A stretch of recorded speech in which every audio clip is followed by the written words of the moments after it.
साथ संगत जी, प्यार से बोलना जी, धन निरंकार जी, दासी एक और साखी के साथ आप जी के समक्ष हाजिर हुई है। उम्मीद करती हूँ आप सभी संत महापुरुष सतगुरु माता जी की कृपा से बहुत अच्छे होंगे। साथ संगत जी, चैनल पर पहली बार आए हैं तो लाइक, शेयर, सब्सक्राइब करना ना भूलें। प्यार से बोलना जी, धन निरंकार जी। साथ संगत जी, एक बड़ा ही धनवान आदमी एक गांव में रहता था, जैसे कि ज्यादातर पैसे वालों को होता है। इस धनवान सेठ को भी अपने पैसों का घमंड था। साथ संगत जी, वो जिस गांव में रहता था वहाँ पर ज्यादातर लोग किसान थे। इन सभी किसानों के पास जितनी जमीन थी उससे कई गुना ज्यादा जमीन इस सेठ के पास थी। साथ संगत जी, कई गरीब किसान तो उसके लिए उसके खेतों में काम करते थे। इसी गांव में मोहन नाम का एक बड़ा ही मेहनती और सच्चा किसान रहा करता था। मोहन का परिवार थोड़ा बड़ा था। साथ संगत जी, उसके परिवार में उसके बूढ़े माँ बाप, पत्नी और 3 बच्चे थे जो अभी काफी छोटे थे। साथ संगत जी, मोहन के पास ज्यादा जमीन नहीं थी, लेकिन जितनी भी थी उसमें वो बड़ी मेहनत करता और अपने परिवार का पेट पालने लायक अनाज उगा लेता था। साथ संगत जी, बाकी के किसान भी ये देखकर हैरान रह जाते कि कोई कैसे इतनी सी जमीन में इतना ज्यादा फसल उगा सकता है। साथ संगत जी, एक वर्ष उस गांव में काफी ज्यादा बारिश हुई, जिसके चलते कई किसानों की फसलें बर्बाद हो गई, जिनमें से एक मोहन भी था। साथ संगत जी, अब मोहन धर्म संकट में पड़ गया, क्योंकि उसके परिवार में उसके अलावा कोई और कमाने वाला नहीं था और अपने परिवार को भूखा मरते हुए वो देख नहीं सकता था। साथ संगत जी, वह जानता था कि इस गांव में अगर कोई उसकी मदद कर सकता है तो वो वही घमंडी सेठ है, जिसने गांव के कई अन्य गरीब किसानों को या तो कर्जा दिया है या तो अपने यहाँ काम पर रखा हुआ है। साथ संगत जी, हाथ पर हाथ धरे बैठे रहने के बजाय उसने इस सेठ के पास जाने का फैसला किया। साथ संगत जी, एक दिन उनके पास पहुँच गया।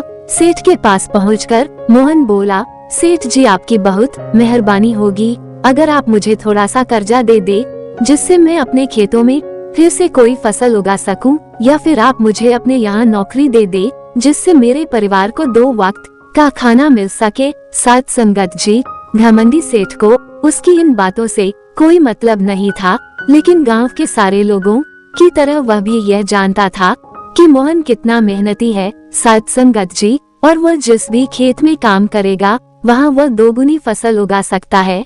सेठ ने सोचा, अगर मैं इसे पैसे उधार देता हूँ तो शायद यह इस स्थिति में नहीं है कि मुझे वापस लौटा सके, लेकिन अगर मैं इसे अपने खेतों में काम करवाता हूँ तो मुझे जरूर दुगना फायदा होगा। साथ संगत जी, सेठ मोहन से बोला, देख भाई, पैसा तो मैं तुझे दूंगा नहीं, और मेरे पास अभी खेतों में काम करने के लिए कई किसान पहले से मौजूद है, लेकिन तुझ पर तरस खाकर मैं तुझे अपने खेतों में नौकरी देता हूँ, पर मैं तुझे इसके लिए ज्यादा पैसे नहीं दूंगा। बाकी किसानों को मैं 300 देता हूँ, मैं तुझे 200 ही दे पाऊंगा। साथ संगत जी, मोहन क्या करता, मोहन ने सेठ की शर्त मान ली और उसी दिन से सेठ के खेतों में काम करना शुरू कर दिया।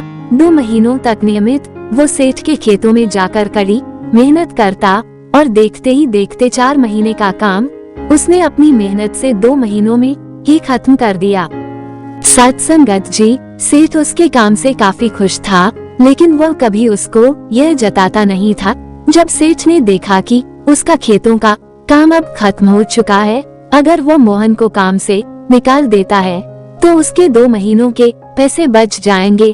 तब सेठ ने मोहन को काम से निकालने का फैसला किया। साथ संगत जी, एक बार सेठ को ये विचार भी आया कि इतना मेहनती आदमी शायद उसे दोबारा ना मिले, लेकिन फिर उसने सोचा कि जब अगले साल काम आएगा तब उसे फिर से नौकरी पर रख लेगा। आखिर इस गांव में उसके अलावा है ही कौन जिसके आगे ये लोग अपने हाथ फैलाएंगे।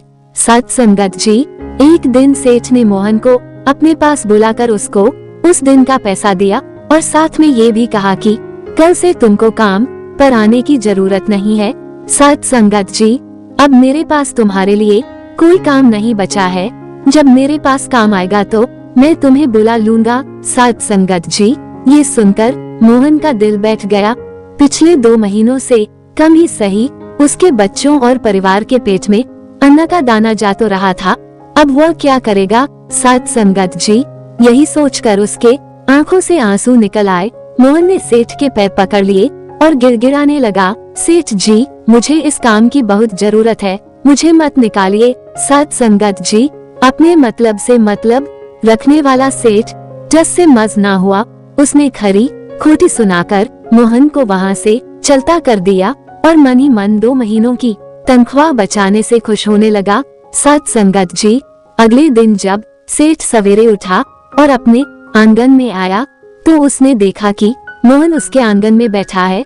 सेठ ने उसको पास बुलाकर पूछा कि क्या हुआ, तुम क्यों यहाँ पर बैठे हो। मोहन बोला, सेठ जी, मुझे वापस काम पर रख लीजिए, आप जानते ही हैं मेरी आर्थिक परिस्थिति कैसी है, थोड़ी दया कीजिए। साध संगत जी, लेकिन सेठ ने उसकी एक न सुनी और फिर एक बार उसे बुरा भला कहकर वहाँ से जाने के लिए कहा। बेचारा मोहन अपना सिर नीचे झुका के वहाँ से चला गया। साध संगत जी, अगले दिन फिर यही घटना दोहराई गई। मोहन फिर सेठ के आंगन में बैठा था। सेठ ने फिर उसको वहाँ से जाने के लिए कहा। यही घटना अगले कई दिनों तक चलती रही। अब तो मोहन सेठ के दुत्कारने पर भी वहाँ से नहीं जाता था और वहीं पर बैठा रहता था। साध संगत जी, एक बार सेठ ने उससे पूछ लिया, तुम कैसे आदमी हो, मैं तुम्हारा इतना अपमान करता हूँ लेकिन तुम्हें कोई फर्क ही नहीं पड़ता। साध संगत जी, तब मोहन ने सेठ से कहा, बुरा तो बहुत लगता है सेठ जी, लेकिन जब घर जाता हूँ और भूख से बिलखते अपने माँ बाप और बच्चों को देखता हूँ तब यह अपमान मुझे कुछ भी नहीं लगता। इतना सब कुछ होने के बाद भी सेठ का दिल जैसे पत्थर का बना हुआ था। उसने मोहन को अभी तक काम पर नहीं रखा और न ही उसका ऐसा करने का कोई इरादा था। एक दिन सेठ ने सोचा कि कुछ दिनों के लिए किसी और गांव चला जाता हूँ ताकि मोहन से पीछा छुड़ा सकूं। साध संगत जी, अगले दिन मोहन के आने से पहले ही सेठ अपने परिवार को लेकर अपने किसी संबंधी के यहाँ चला गया और वहाँ पर 10 दिनों तक रहने के बाद फिर अपने गांव अपने घर वापस लौटा। घर लौटते ही सेठ ने आसपास हर जगह नजर दौड़ाई तो पाया कि वहाँ पर अब मोहन नहीं था।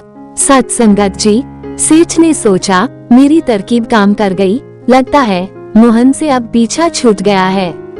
साध संगत जी, अब सेठ के द्वार पर मोहन नहीं बैठा था लेकिन मोहन का विचार अभी भी सेठ के मन में घर कर बैठा था। सेठ सोच रहा था, मोहन इतनी जल्दी हार मानने वाला आदमी तो नहीं दिखता है, उसके साथ क्या हुआ होगा, क्या उसे कहीं कोई और काम मिल गया होगा या फिर और कुछ। साध संगत जी, इन विचारों ने सेठ को बेचैन कर दिया और आखिरकार सेठ को मोहन की खबर लेने के लिए गांव में जाना पड़ा।